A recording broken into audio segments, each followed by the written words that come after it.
Ciao, benvenuto su Non Mi Dire. Oggi ti mostro come è possibile inviare un'email a un gruppo di contatti. Questo è possibile farlo iniziando dalla funzione di contatti, software di gestione di tutti i tuoi contatti di account Google e Gmail. Cosa significa un gruppo di contatti? Praticamente un insieme di mail a cui tu mandi più o meno sempre i messaggi comuni. Resta qui con me fino alla fine e ti mostro come si fa.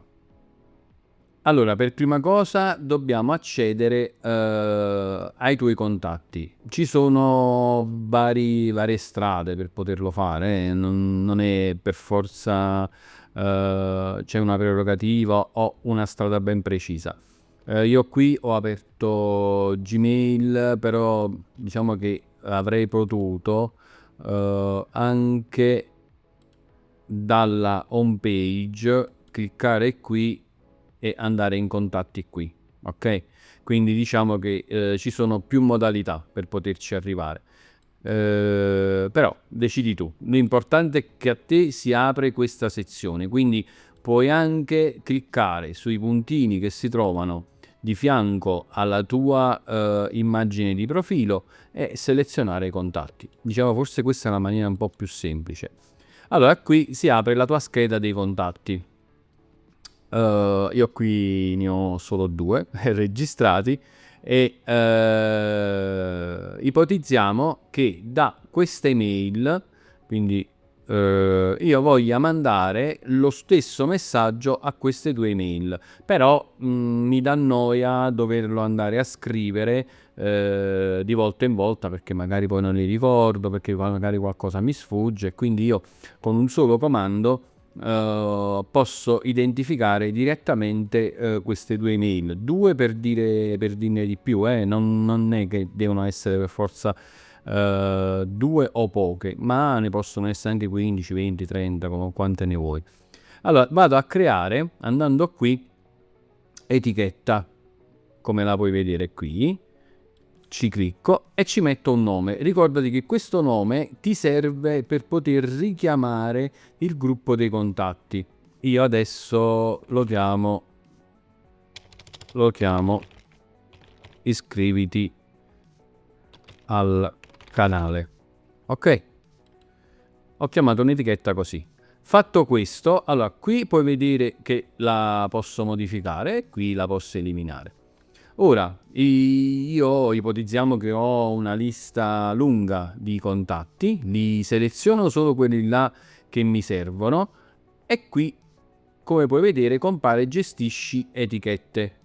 Io ci clicco e mi compare proprio l'etichetta che praticamente ho creato. Eventualmente potrei fare anche il discorso inverso, che sarebbe seleziono prima i contatti e poi creo l'etichetta. Allora, adesso associo l'etichetta iscriviti al canale a queste 2 mail. Faccio applica, operazioni in corso, quindi sta mettendo l'etichetta.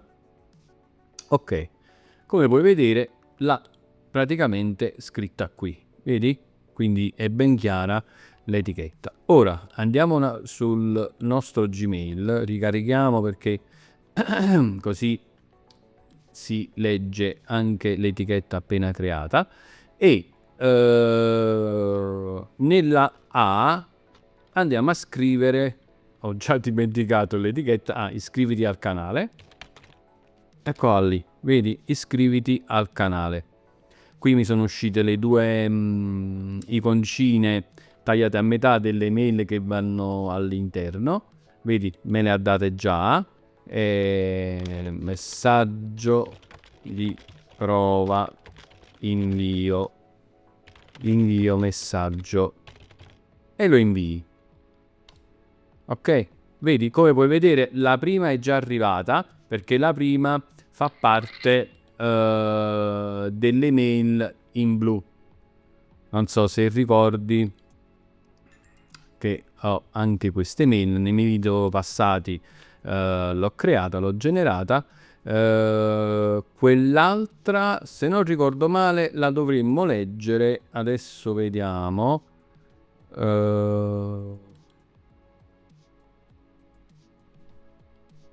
Vediamo un attimo, la dovrei leggere da qui, a meno che non l'ho caricata anche quella lì.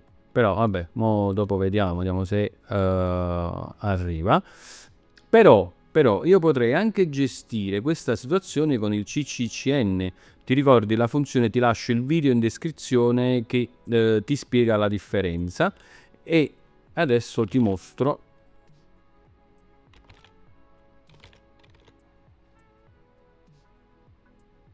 No.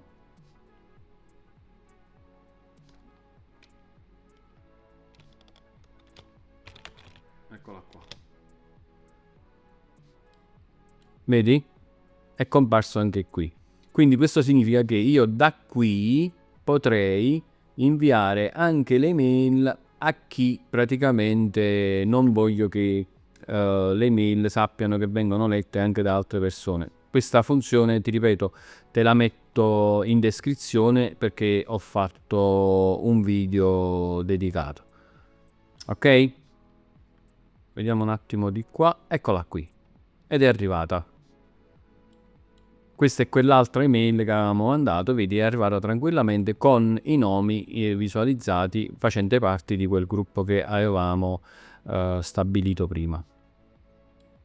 Ecco fatto, come hai visto è molto semplice e poi potrà essere molto utile. L'unica cosa che ci tengo a precisare, attenzione a come usi questa funzione. Ricordati bene che le newsletter, quindi l'invio di mail massive, non è possibile farlo con Gmail. Mi raccomando, nel caso in cui tu cominci a fare un uso improprio di Gmail, l'account ti verrà sospeso. Quindi attenzione a come usi questa funzione.